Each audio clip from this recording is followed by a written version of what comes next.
جو اللہ کے عہد کو پورا کرتے ہیں اور قول و قرار کو نہیں توڑتے، اور جن رشتوں کے جوڑے رکھنے کا اللہ نے حکم دیا ان کو جوڑے رکھتے اور اپنے پروردگار سے ڈرتے رہتے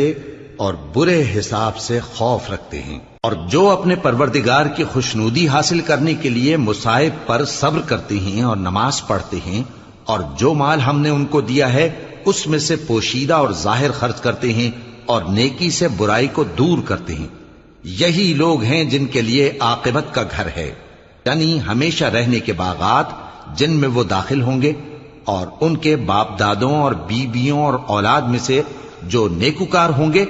وہ بھی بہشت میں جائیں گے، اور فرشتے بہشت کے ہر ایک دروازے سے ان کے پاس آئیں گے اور کہیں گے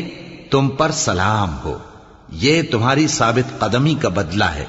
اور عاقبت کا گھر خوب گھر ہے، اور جو لوگ اللہ سے پختہ عہد کر